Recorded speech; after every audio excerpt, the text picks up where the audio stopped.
The canvas remained blank for 3 hours before Marcus finally threw his brush across the studio, watching it clatter against the marble floor of his penthouse gallery. He had everything a successful artist could want: million-dollar paintings hanging in museums across Europe, a name that made collectors reach for their checkbooks without asking the price, and a studio space that overlooked the glittering Manhattan skyline like a throne room above the clouds. But the thing he needed most, the thing that money couldn't buy, had abandoned him completely. He couldn't feel anything anymore. Marcus Thorne had become exactly what the art world wanted him to be: wealthy, celebrated, and utterly empty. His paintings sold for 6 figures before the paint dried, but each one felt like a perfect forgery of the passion he once possessed. At 42, he found himself surrounded by admirers who praised his technique, his use of color, his revolutionary approach to modern portraiture. Yet he stood among them like a ghost at his own funeral. The young man who had once painted with trembling hands in a cramped Brooklyn basement, so moved by the human condition that he would weep while working, had been replaced by a calculated professional who mixed colors with the emotional investment of a chemist. The transformation had happened so gradually that he hadn't noticed until it was complete, until he looked in the mirror one morning and didn't recognize the hollow-eyed stranger staring back. For the past 2 years, Marcus had painted alone in his studio, refusing models, declining commissions that required him to capture real people. He told himself he was exploring abstract concepts, that he was evolving beyond representational art, but the truth whispered itself to him in the quiet hours before dawn. He was hiding. He was afraid that if he looked too closely at another human being, at their hopes and hurts and all the messy beauty of their existence, he would realize just how thoroughly he had insulated himself from life itself. So he painted shapes and shadows, technically brilliant works that critics called profound, but that Marcus knew were nothing more than expensive emptiness. If you believe in the power of second chances, if you believe that kindness can change everything, then please take a moment to like this video, leave a comment about a time someone showed you unexpected compassion, share this story with someone who needs hope today, and subscribe to our channel for more stories that remind us why being human is worth the heartbreak. The afternoon when everything changed started like any other. Marcus stood before his blank canvas, brush in hand, waiting for inspiration that wouldn't come. The autumn light filtered through the massive windows, painting golden rectangles across the polished floor, and he found himself staring out at the street below instead of at his work. That's when he saw her. A small figure hunched on the corner near the coffee shop across the street, partly hidden by the shadow of the building. She couldn't have been more than 10 years old, wearing a jacket several sizes too large and shoes that appeared to be held together more by hope than by any remaining structural integrity.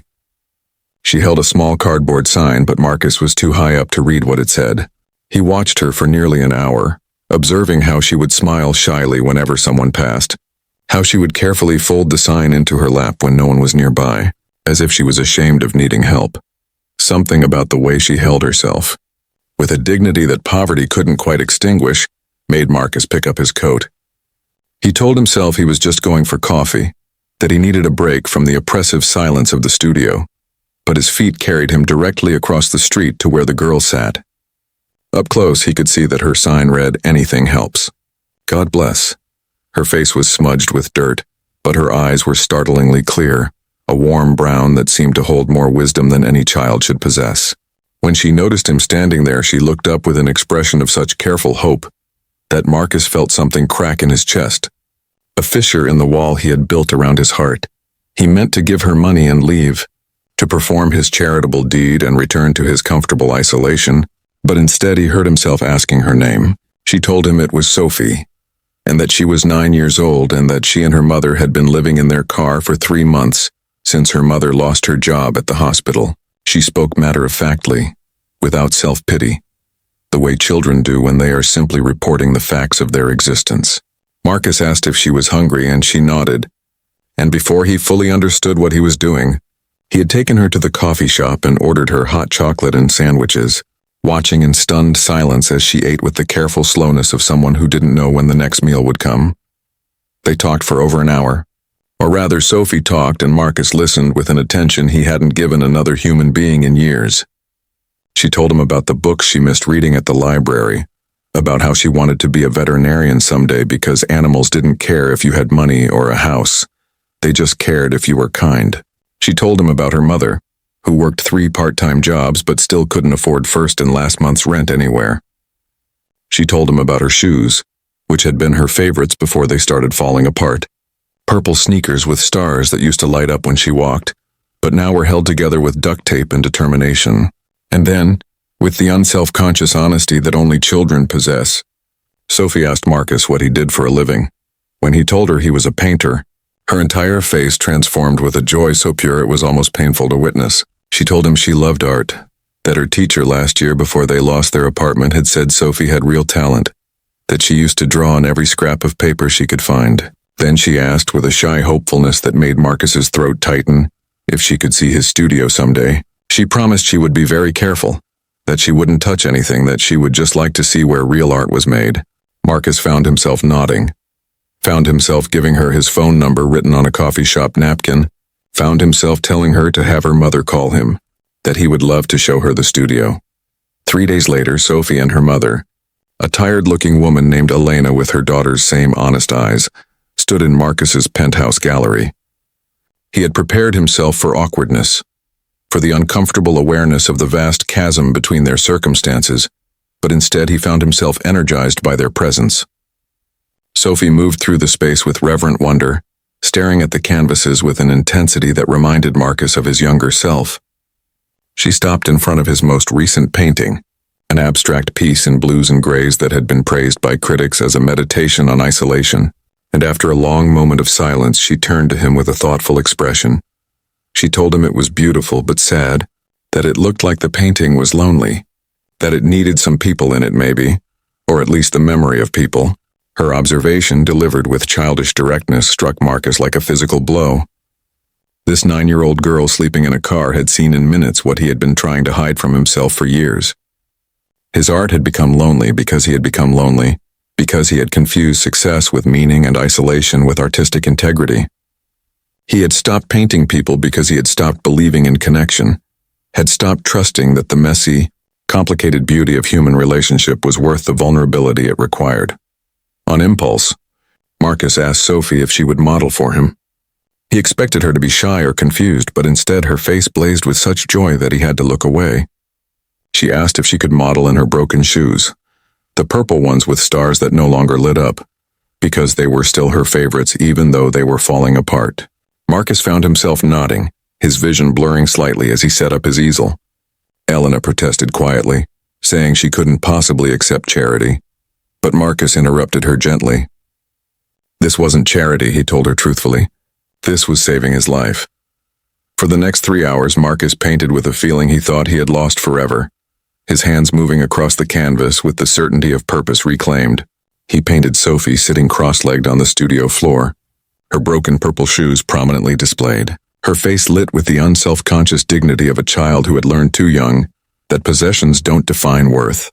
He painted the duct tape holding her shoes together, painted every scuff and stain, painted them not as symbols of poverty, but as badges of resilience. And as he worked, he felt the ice around his heart beginning to crack and melt, felt the return of something he had thought was gone forever, the ability to be moved, to care, to see another human being not as a subject but as a miracle of consciousness and courage. The painting took weeks to complete, with Sophie returning to the studio every few days to model. During those sessions, Marcus learned the full story of their struggle, learned about the bureaucratic nightmares and impossible choices that poverty forces on good people, learned about the strength it takes to maintain dignity when the world treats you as invisible. He also learned about hope, about how Elena worked herself to exhaustion every day not because she expected to get ahead, but because she refused to teach her daughter that surrender was an option. He learned about joy from Sophie, who could find wonder in a perfect fall leaf or a kind word from a stranger, who hadn't let circumstances steal her capacity for delight. Marcus found himself changing in ways he couldn't quite articulate. He started leaving his studio, started walking the streets of the city, really seeing the people around him for the first time in years. He started painting again with purpose, creating portraits of the forgotten and invisible, of people like Sophie and Elena who moved through the world carrying burdens that should be intolerable, but somehow finding reasons to smile anyway. His new work was raw and honest in a way his recent pieces had never been, and while some critics called it a departure from his sophisticated style, Others recognized it as the return of the artist he was meant to be. If this story has touched your heart, if Sophie and Marcus's journey has reminded you of the power of connection and compassion, then please show your support by liking this video, leaving a comment about someone who changed your life by seeing you when others looked away, and sharing this story with anyone who needs to remember that we're all connected in ways that matter more than money or status. Your engagement helps us continue sharing stories that remind us of our shared humanity. When the painting was finally finished, Marcus stood back and looked at what he had created with tears streaming down his face. It was the best work he had ever done, and he knew it immediately with the certainty that comes from truth. He had captured not just Sophie's image but her spirit, the beautiful contradiction of vulnerability and strength that she embodied. He had painted her broken shoes with such care and detail that they became iconic, a symbol of how the things that are falling apart can still carry us forward, can still be beautiful in their brokenness. The painting seemed to glow with an inner light, with the recognition that worth is not measured in possessions, but in the courage to keep walking even when your shoes are held together with tape. Marcus called the painting Purple Stars and announced that it would be auctioned for charity, with all proceeds going to organizations that helped homeless families. The art world responded with stunned enthusiasm, with collectors from around the globe bidding against each other with unusual fervor. When the hammer finally fell, the painting had sold for $2.3 million, the highest price Marcus's work had ever commanded. But the money, though it would help countless families, wasn't the real transformation. The real change was in Marcus himself. Sophie had given him back his ability to feel, to connect, to recognize that being an artist meant being vulnerable to the full spectrum of human experience.